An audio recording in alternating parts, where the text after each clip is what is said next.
Que ne faut-il pas faire lorsque votre mari vous trompe? Dans cette vidéo, nous allons parler de ce qu'il ne faut pas faire si votre homme, votre mari, vous trompe. Cela dure peut-être depuis un certain temps. Avant de passer à la discussion, je vous demande de cliquer sur le bouton s'abonner et de liker cette vidéo afin que le plus de personnes possible puissent la voir. Alors, commençons. Si votre homme vous trompe, vous devez définir votre stratégie. Êtes-vous prête à pardonner cet homme? Êtes-vous prête à pardonner l'infidélité? Ou bien ne serez-vous pas en mesure de pardonner?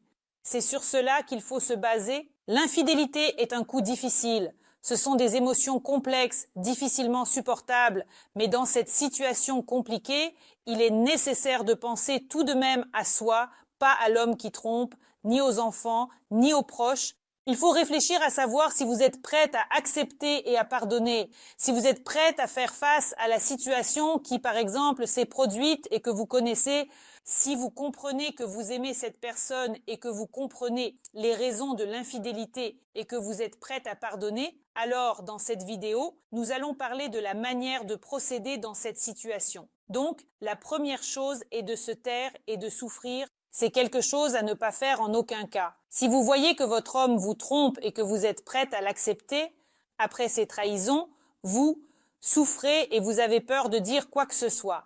Alors vous vous ferez de plus en plus de mal. L'homme comprend que la femme sait déjà que sa femme est au courant des infidélités et qu'elle se tait, donc elle est satisfaite, ce qui signifie qu'il est permis de faire encore plus. Si vous ressentez de la douleur, écoutez vos sentiments. Dans cette situation, vous pouvez crier, casser de la vaisselle, vous disputer, pleurer, passer la nuit chez une amie ou chez votre mère. C'est-à-dire, aidez-vous à vivre ces émotions. Ne les gardez pas pour vous, sinon vous vous infligerez d'énormes blessures intérieures à cause de cette douleur.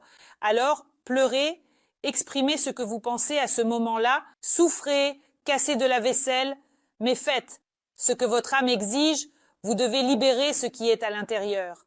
Mais si vous faites semblant que rien ne se passe et fermez les yeux, la situation se répétera indéfiniment et cela vous fera encore plus de mal par la suite. Que ne faut-il pas faire?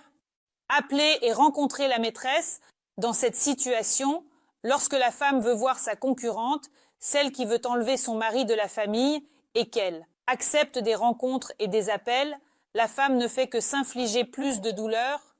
Tout d'abord, c'est une douleur incroyable. Voir celle avec qui la personne aimée, le mari bien aimé, essaie déjà de construire de nouvelles relations. Il y a toujours des comparaisons qui commencent, il y a toujours beaucoup de douleur. Mais quel est le danger de cette rencontre? La maîtresse transforme souvent une telle rencontre en sa faveur. Et après la rencontre entre la femme et la maîtresse, le mari quitte souvent la maison. Pourquoi? Parce que la maîtresse présente souvent cette situation et cette conversation de son point de vue. La maîtresse peut provoquer la femme à dire certaines choses et à agir d'une certaine manière. Et ensuite, la maîtresse se présente sous un jour si favorable, comme si elle était la pauvre malheureuse, tandis que la femme se jette sur elle avec des coups et des reproches. La femme étant par exemple complètement hystérique, non, tout ne va pas bien et la maîtresse est si blanche et douce.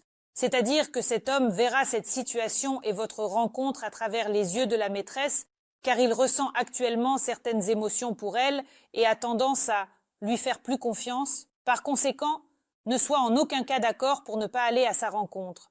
Ensuite, changer par vengeance, c'est dire que ce n'est pas du tout ce que vous devez faire en ce moment. Votre infidélité vous apportera encore plus de douleur et peut-être même un sentiment de saleté. Vous ferez du mal peut-être à une autre personne. Il ne faut pas répondre au mal par le mal, c'est-à-dire ne pas tomber dans ce trou noir. Vous devez faire le point sur vos propres sentiments, sur ce que vous voulez. Voulez-vous préserver la relation? Si vous souhaitez préserver votre relation, sachez que si l'homme apprend déjà votre infidélité en réponse, il prendra probablement la décision de se séparer. Ensuite, un pardon rapide. Voici une femme qui a appris la trahison. Un homme s'est repenti, est tombé à ses pieds, l'a embrassé, a commencé à offrir des cadeaux et la femme a dit qu'elle avait pardonné. C'est-à-dire qu'à l'intérieur, elle n'a bien sûr pas pardonné. Le pardon, en réalité, est une étape longue, car réapprendre à faire confiance est très difficile. C'est-à-dire qu'il doit s'écouler un certain temps, et quand une femme fait semblant d'avoir pardonné, c'est-à-dire qu'elle réprime à nouveau certains moments en elle, il peut y avoir de temps en temps des mots acerbes, des remarques piquantes.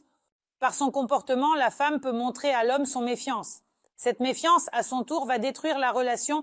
Et encore, si un homme comprend qu'une femme l'a pardonné trop rapidement, cela signifie qu'il peut être pardonné pour beaucoup de choses dans cette relation. Donc, si un homme demande pardon et qu'il était en fait ivre, là, il ne voulait pas et il n'y a pas de sentiment. C'est juste là, eh bien, les hommes ont souvent beaucoup d'excuses.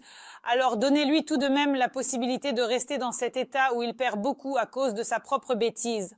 Ensuite, il y a les scandales constants. Si vous avez décidé de pardonner, c'est-à-dire que vous vivez déjà une certaine période après une trahison et que vous avez compris que vous pardonnez, non pas juste pour le mot pardonner, mais que vous souhaitez vraiment pardonner, alors essayez de ne pas revenir à ce moment où il y a eu la trahison. Si vous n'êtes pas prêt à pardonner, alors il est probablement nécessaire de rester encore un moment dans cet état émotionnel difficile. Mais si vous avez déjà pardonné, essayez de partir de ce point et d'apprendre à construire une nouvelle vie, vos relations d'une manière différente. Mais si vous revenez constamment sur le passé, en vous souvenant et en faisant des scandales, cela peut seulement servir de point de départ vers une véritable séparation.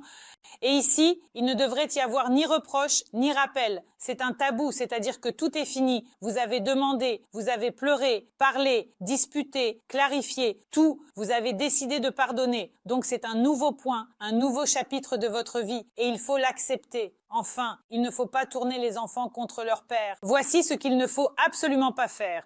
Même si vous avez décidé de vous séparer de votre homme, c'est-à-dire que vous n'avez pas pu pardonner la trahison et que vous avez décidé de rompre, il ne faut pas impliquer les enfants dans cette situation. Le minimum que vous pouvez faire, c'est de causer des traumatismes que les enfants devront ensuite traiter avec un psychologue.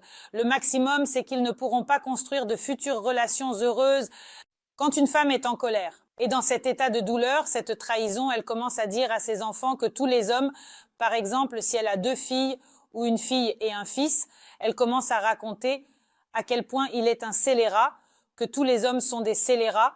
Elle forme à ce moment-là chez ses enfants une compréhension de la vie, que la vie est dangereuse, que les gens sont dangereux, que les gens causent de la douleur. Par exemple, une fille pense qu'on ne peut pas faire confiance aux hommes, tandis qu'un garçon grandit en devenant comme son père, un trahisseur. Bien qu'il ait pu souffrir dans cette situation et avoir beaucoup de peine pour sa mère, il va répéter ce scénario.